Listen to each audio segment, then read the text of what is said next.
Siapa pernah mengira acara yang semula dirancang untuk menguatkan keimanan dan dakwah di Kabupaten Goa, Sulawesi Selatan menjadi sumber penyebaran virus corona.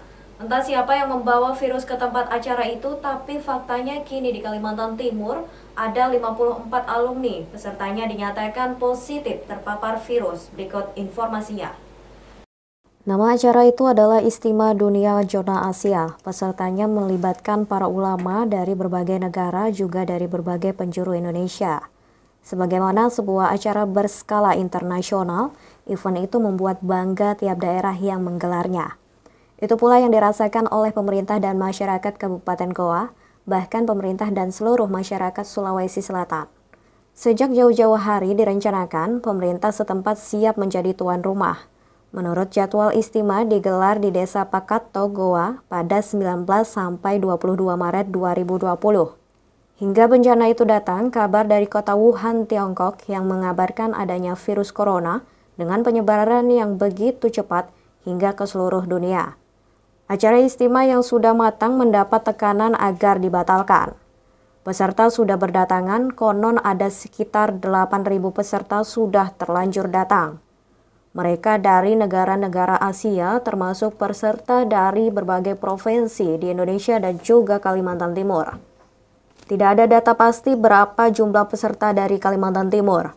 Jika awalnya ada yang menyebut sebanyak 1.300 orang, tapi hasil pelacakan tim gugus tugas penanganan COVID-19 baru mencapai 749 orang. Terkait dengan klaster Goa, memang jumlah pelaku perjalanan masih tetap 749. Ya, konfirmasi positif hingga hari ini ada 54. 54 ya. ODP ada 144. PDP ada 64. TG masih ada 13. Data pasien yang dirawat di ruang-ruang isolasi di seluruh rumah sakit di Kalimantan Timur menyebutkan separuhnya atau 54 pasien adalah peserta istimewa di Kabupaten Goa. Mereka bukan saja dirawat, tapi juga dilacak kontak-kontaknya setelah perjalanan dari Goa. Pelacakan masih terus berlangsung, persoalan menjadi rumit karena diduga masih banyak peserta yang mendatangi acara di Goa, tapi tidak mau melaporkan dirinya kepada petugas tim gugus tugas penanganan COVID-19 di daerah masing-masing. Di Samarinda bahkan sempat terjadi perlawanan dari seorang peserta istimewa Goa ketika hasil rapid test menyatakan yang bersangkutan reaktif dan disarankan untuk diisolasi di Rumah Sakit Umum Daerah Abdul Wahab Syarani. Pasien berinisial N berusia 51 tahun itu mengamuk. Dia memecahkan kaca jendela rumah sakit dan mendobrak pintu kemudian pulang ke rumahnya. Setelah dibujuk kembali oleh tim gugus tugas, akhirnya si pasien bersedia diisolasi di RSUD IA Muiz. Hasil tes swab ke laboratorium ternyata betul, N terkonfirmasi positif terpapar virus corona. Kini persoalan bukan lagi sederhana. Mungkin saja di sekitar kita sudah ada yang terpapar virus dan terjadi transmisi lokal ke tubuh kita. Satu pertanyaan, perlukah Kaltim menerapkan PSBB atau pembatasan sosial berskala besar? Kami baru menyatakan hari ini untuk peningkatan upaya untuk mempertegas. Karena dengan terjadinya peningkatan kasus ini menggambarkan bahwa memang perlu upaya lebih konkret.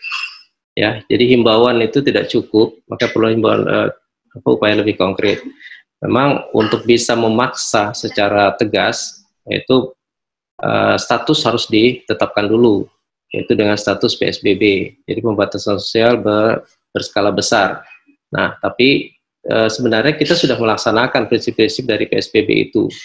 Berapa hal yang sudah kita lakukan adalah bagaimana kita tetap bekerja dari rumah, juga belajar dari rumah, nah dan juga mencoba untuk senantiasa kita melakukan aktivitas, mengurangi aktivitas di luar rumah, tentunya juga aktivitas yang mengumpulkan banyak orang.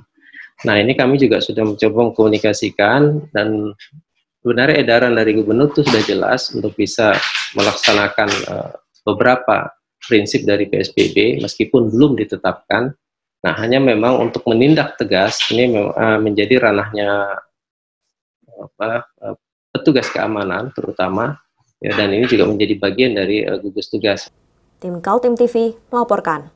Demikian Kaltim Update kali ini. Ikuti kami melalui channel YouTube dan fanpage Facebook Kaltim TV. Saya Rosmi Rahma pamit undur diri.